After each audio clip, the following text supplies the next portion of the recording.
I'm going to go around and I'm going to smudge people, because that's the way we do. We open up things in a very traditional way. We always say prayer, and then we smudge. When we smudge, we wash that medicine over us.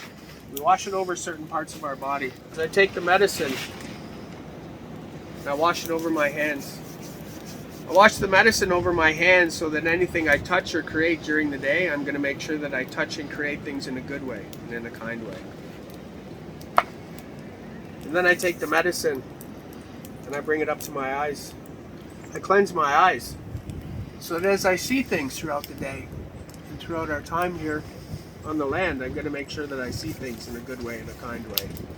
And then I bring that smoke and that medicine and I cleanse my ears so that anytime I hear things, I'm going to hear things in a good way and in a kind way. And then I'm going to wash that medicine over the top of my head so that any thoughts that I have will be good thoughts and kind thoughts. And then I'm going to pull that medicine into my throat. I'm going to pull that medicine into my throat so that when I speak, I have a strong voice. And so that when I speak, I say kind words. And then I'm going to pull that medicine right into my heart so that I have empathy. And I have love for myself and love for others.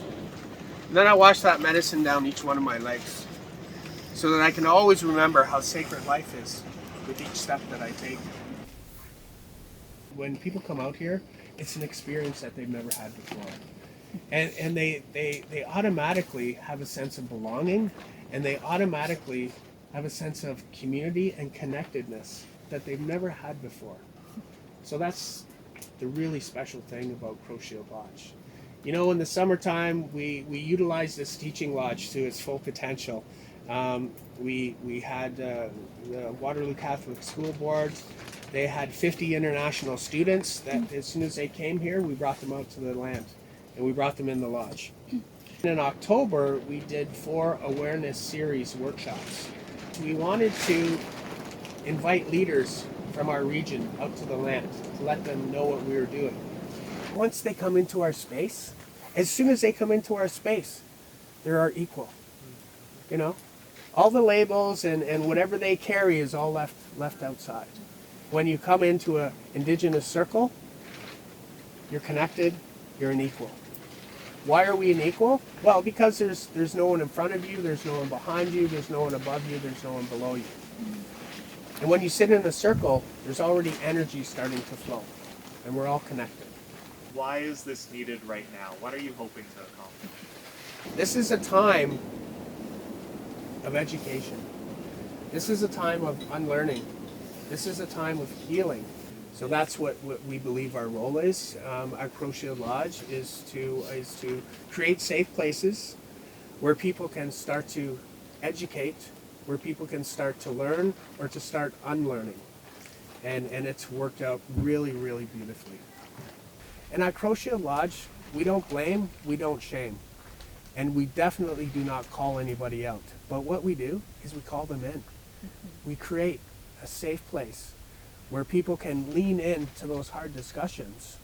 It's about vulnerability, and it's about people maybe becoming uncomfortable.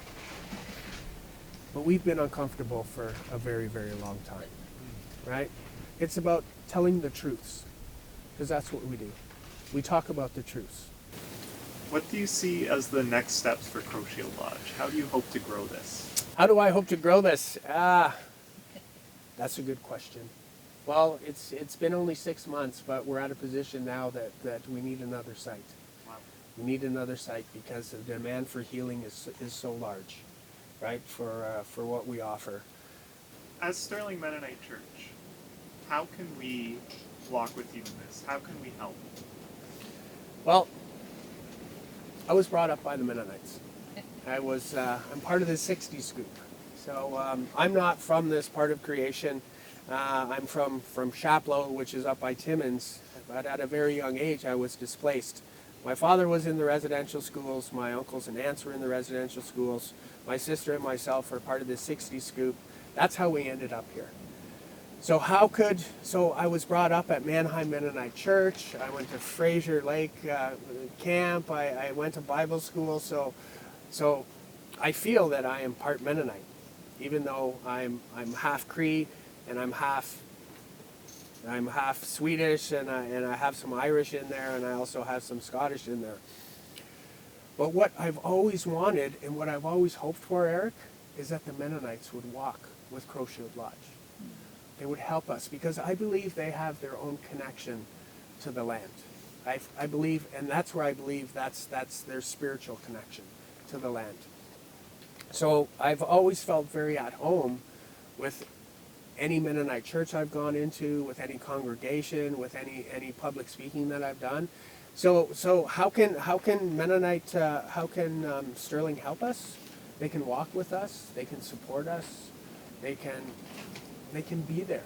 They can be there. And what we want to do is we want to start inviting churches out to start having workshops and presenting to them about things that might have been missing, or we want to help them to start unlearning. And the song I'm going to sing today, it's a thank you song. And the song says thank you to the Creator for all of the beautiful things that our Mother the Earth gives us.